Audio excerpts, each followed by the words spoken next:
Bonjour, je m'appelle Thibaut. Aujourd'hui, au détour d'un jeu, nous allons vous présenter... Nous, c'est qui? Parce que, je veux pas dire, mais j'ai l'impression que tu parles tout seul. Ok, on est peut-être plusieurs dans ma tête et on n'est pas toujours d'accord. Mais on va quand même essayer de vous faire le tour d'un jeu en quelques minutes.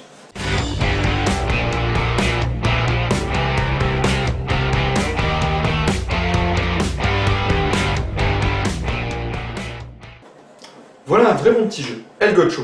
C'est sorti en 2014, édité par nos amis de Argentum Verlag. C'est un 2 à 4 joueurs, pour des parties à peu près d'une heure, ce qui est le cas. C'est quoi comme mécanisme? Globalement, c'est un jeu de poste d'ouvrier. Oh cool! Avec une phase de lancer de dés. Oh mais non, t'avais dit que tu prenais un truc sympa pour le premier jeu. Mais si, c'est sympa. Oh mais les dés, le hasard, tout ça, je vais encore perdre. Moi, aucun problème. Le but du jeu, c'est de gagner. Et pour gagner, il faut faire le plus de points. Je vois que ça traîne, alors je vais filer un coup de main pour que ça avance un petit peu. Pour mettre un petit peu de thème, le gaucho, c'est une espèce de cow-boy argentin. Donc on fera des points en vendant des vaches. Eh, t'en veux, c'est de la bonne. Mais non, mais pas comme ça. Les vaches en question sont réparties sur plusieurs couleurs. Dans chaque couleur, il existe une vache numérotée de 1 à 12. Le but du jeu est d'essayer de faire des séries d'une même couleur de vaches en ordre croissant ou décroissant. Pour connaître la valeur de cette suite, il suffit de multiplier le nombre de vaches par la valeur de la plus grande vache. Parce que la taille, ça compte. Tu as un exemple? Un exemple de quoi? Ah là là, un exemple de vache. Prenons un exemple de vache. Voyons ici une première série de 3 x 6, 18 points. Et une seconde série de 4 x 12, 48 points. C'est bien beau tout ça, mais les ouvriers et les dés? Faisons un tour de jeu. Pour commencer le tour, il y a un jeté de dés. Pour savoir combien de dés on jette, c'est pas compliqué, c'est 2 fois le nombre de joueurs plus 1. Apparemment nous sommes 4, 4 fois 2, 8, plus 1, 9. Main magique, jette 9 dés s'il te plaît. Qui la main magique? Qui la main magique? En fait, c'est la mienne. Tu veux dire qu'avec tes deux mains, les deux miennes et la main magique, on a 5 paluches? Ensuite c'est très simple. On va jouer chacun son tour en commençant par prendre 2 dés. Pour les vaches, il y a 2 actions possibles. Première action, envoyer un gaucho motivé qui va aller se tenir debout à côté de la vache. Pour cela, on respecte le grand chiffre de la vache, la grande valeur. Deuxième action, envoyer un gaucho à la coule, qui lui va aller pioncer sous la vache. Cela se joue en respectant le petit chiffre.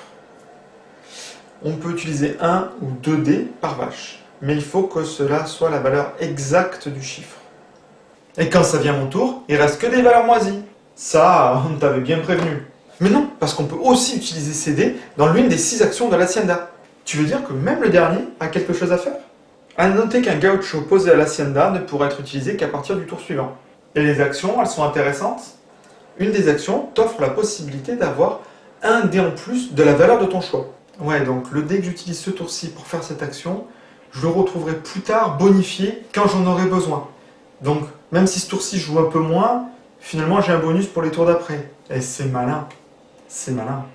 Mais, il y a aussi l'action du voleur de vache.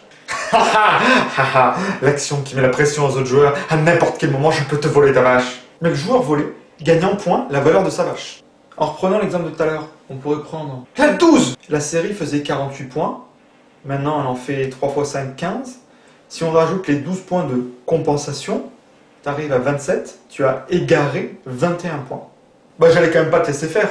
Il y a également l'action du contremaître, qui te permet soit de redresser 2 de tes gauchos couchés, ceux à la coule qui pioncent sous les vaches, ou alors de voler l'emplacement d'un gaucho couché adverse. Encore une belle action. Si on te vole ta place, tu gagnes la valeur de la vache en points, et si on ne te la vole pas, tu peux redresser ton gaucho. Toujours rentable. Une fois que tout le monde a joué, on regarde si une ligne est complètement remplie par les gauchos. Si c'est le cas, chaque joueur qui a un gaucho debout va récupérer la vache correspondante. Il se passe quoi si je récupère une vache que je ne peux pas placer? Incroyable! Une vraie bonne question! Simplement, ta série actuelle est vendue, tu commences une nouvelle série avec ta nouvelle vache. Il y a aussi une action qui te permet d'intercaler une vache dans une suite déjà existante. Pour terminer le tour, on complète les lignes avec des vaches. S'il n'y a plus de vaches dans la réserve, c'est presque la fin du jeu. Il va rester 2 tours.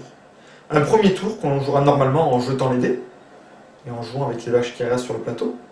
Et un second tour où on ne jettera plus les dés, et donc on ne jouera qu'avec les gauchos restant dans l'hacienda. Alors, il était pas si mal ce jeu. Pour ma part, j'ai été agréablement surpris et j'ai aimé ce jeu parce que je n'ai pas eu le sentiment de subir le hasard. J'ai aimé parce que c'est un jeu qui est facile d'accès et qui permet quand même de mettre en place une vraie stratégie. Moi j'ai aimé ce jeu parce que je le trouve beau, que je me suis amusé, et c'est important dans un jeu de s'amuser, et qu'à la fin de la partie, j'ai eu envie d'en faire une autre.